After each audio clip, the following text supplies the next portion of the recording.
Good morning, my beautiful beings. How are you today? So the topic that has been coming up a lot in the last few days from emails and comments I've received is, what is love? Let me know in the comments below before we even start this video. What is love to you? What does it mean? What does love mean? What is it to be in love? What is it to be love? Just the word love. When you hear that word, right, let's just do an exercise to gain clarity on what you think love is. So close your eyes for a second. Take a deep breath in. As you release that breath, relax your body completely. Let go of any tension in your body right now. Take another deep breath in. And this time, I want you to focus on that word, love. See the four letters L-O-V-E in front of you right now.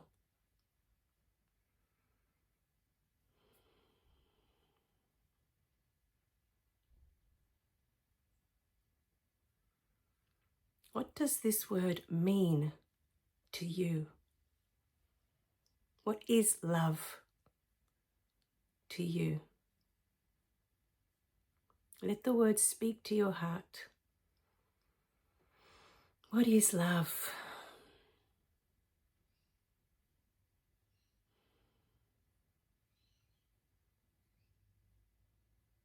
What is love?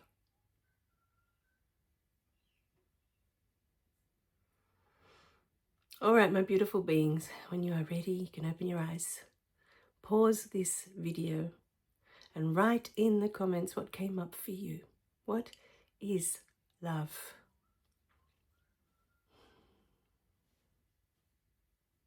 What does love mean? What does it even mean? Do you even know in your heart? What is love?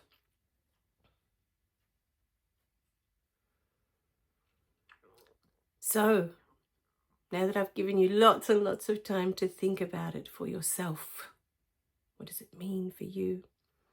And for each one of you, love will mean a different thing, because it depends on what love looked like when you were growing up. Did you grow up with loving parents that were affectionate towards each other all the time, always showering each other with hugs and kisses and showing each other how much they loved each other? Did you grow up with parents that showered you with love, showered you with hugs and kisses, and spent every moment telling you how much they loved you? Did you grow up in a house where your parents hardly spoke to each other? They hardly spoke to you.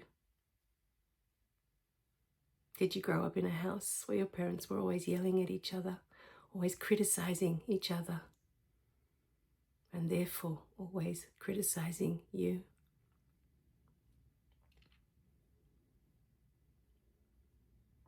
What we grow up with is what we feel, we think is what love is.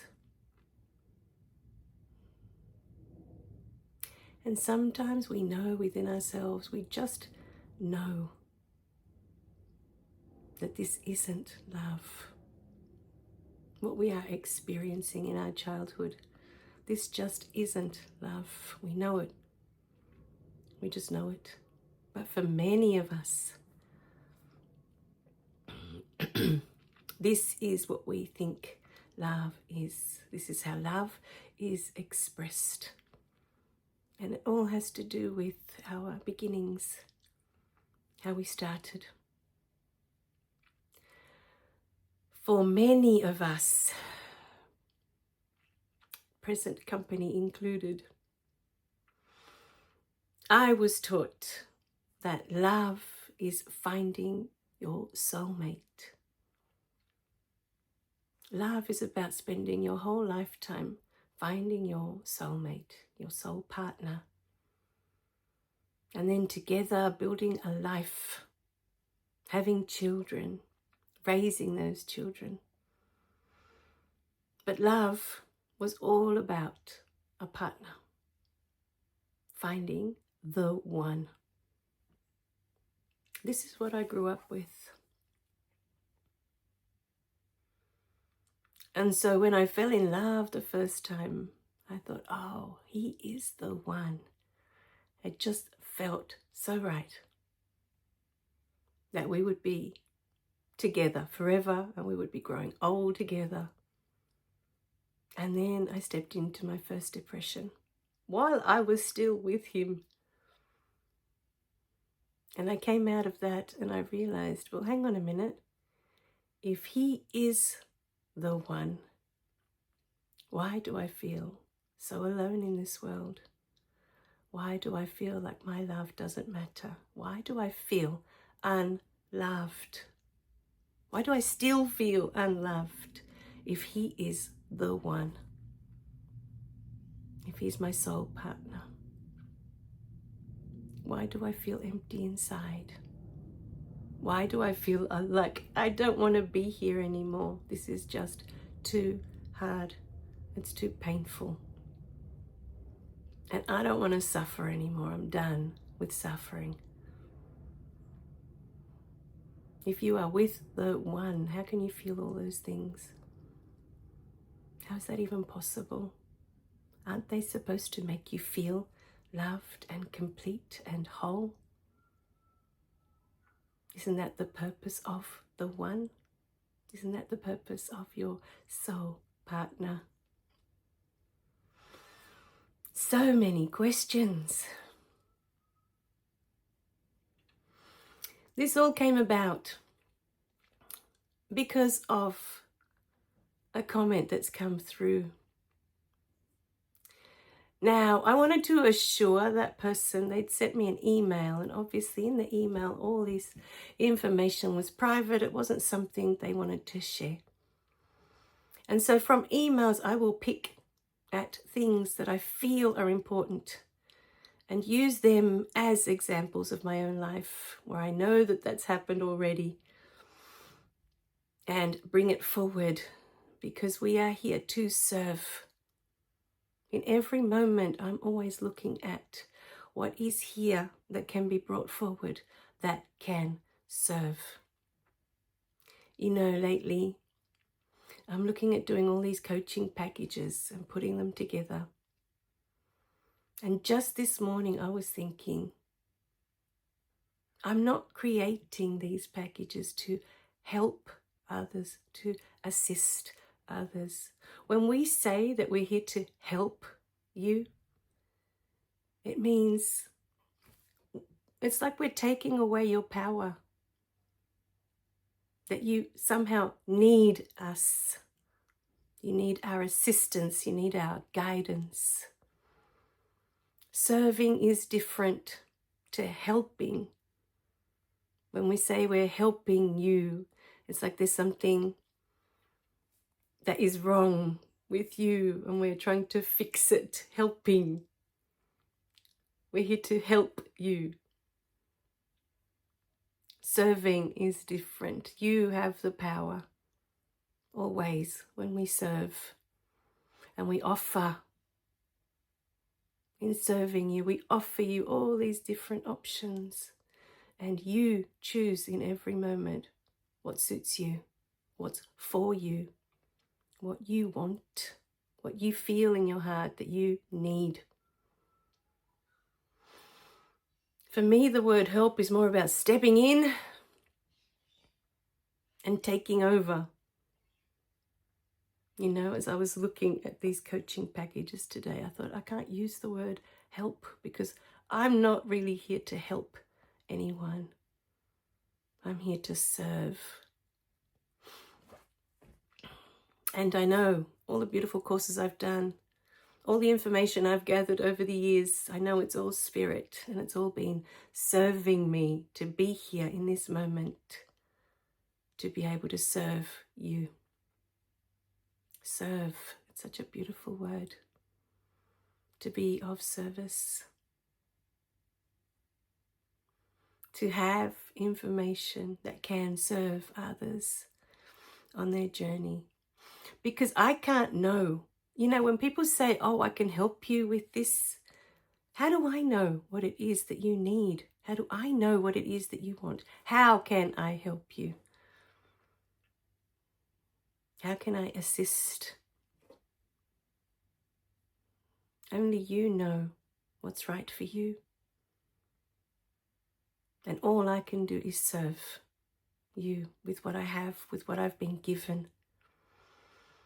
Bring the information forward, and those that need it, those that want it, will use it. This is our path. We're here to be of service. It's so clear to me.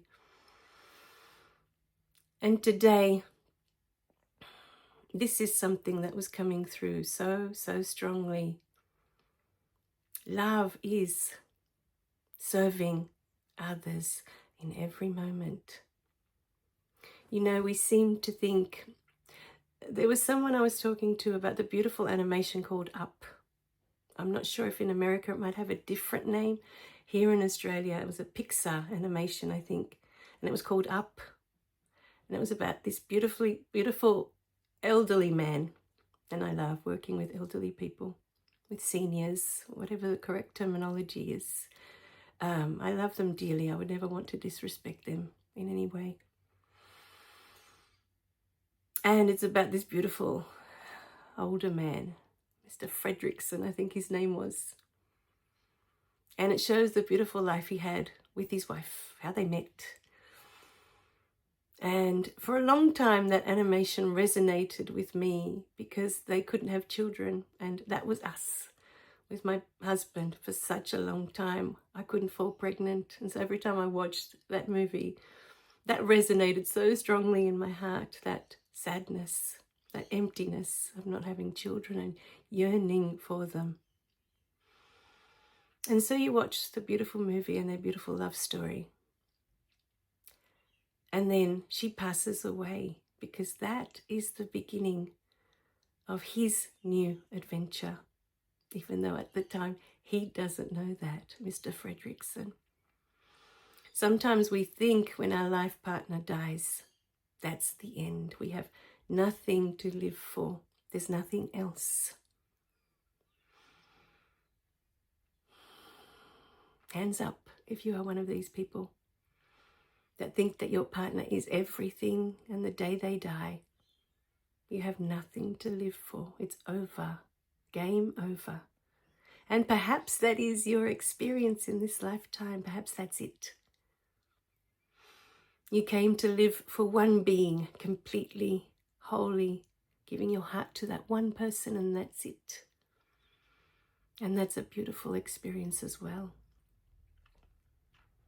But the lesson in this gorgeous animation called Up, where the movie really starts, is when a little boy comes knocking at his door and needs his help to get his last badge for Scouts or whatever it was that they were doing, Cubs, Scouts, whatever it's called.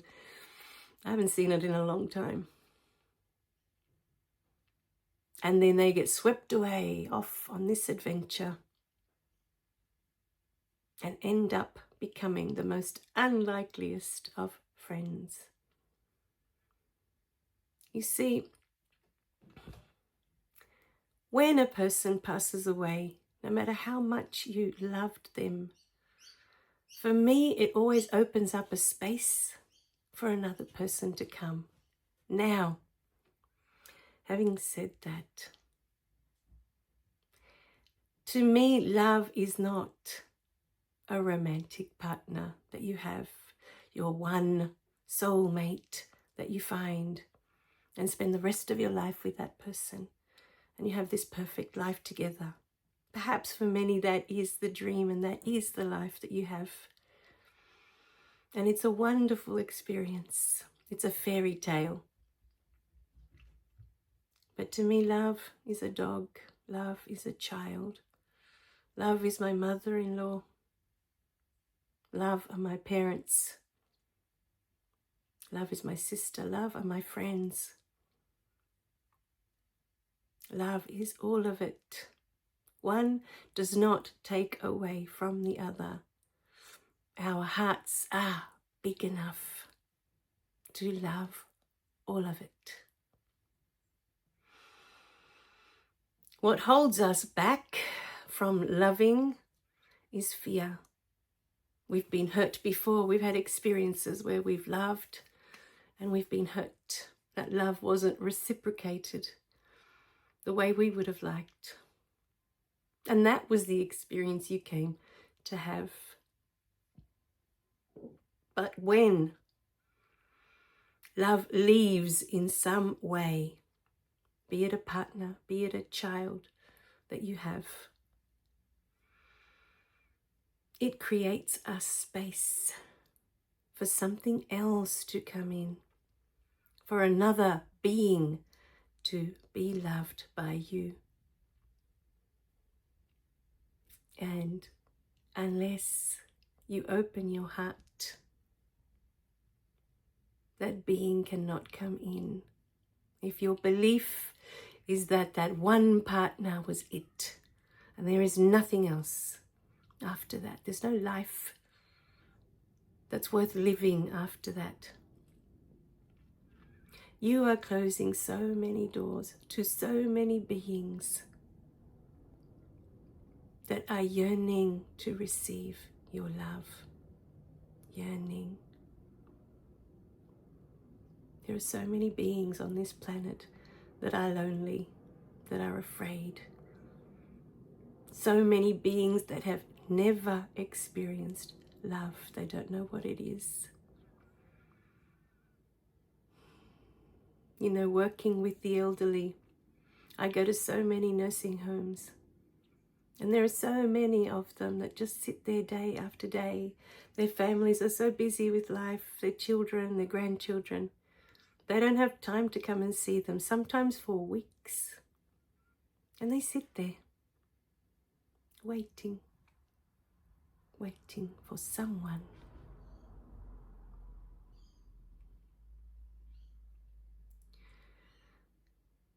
Giving love doesn't mean that you have to be in that person's life 24/7.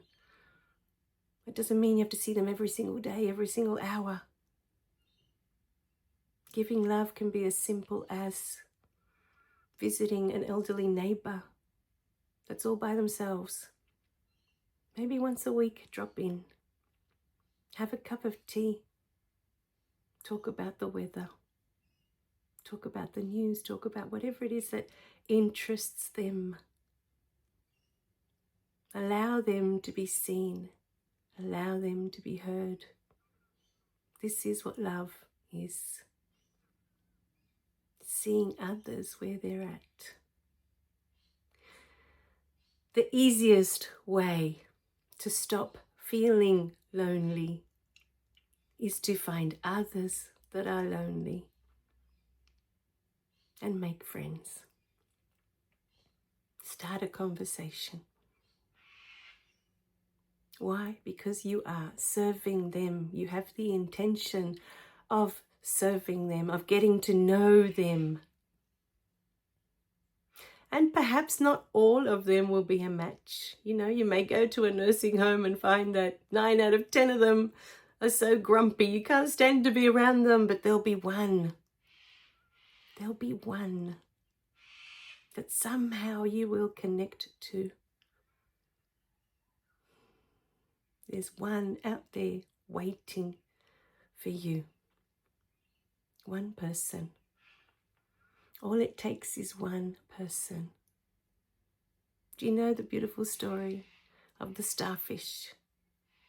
The ocean was spitting out all these starfish one day. They were all being washed ashore.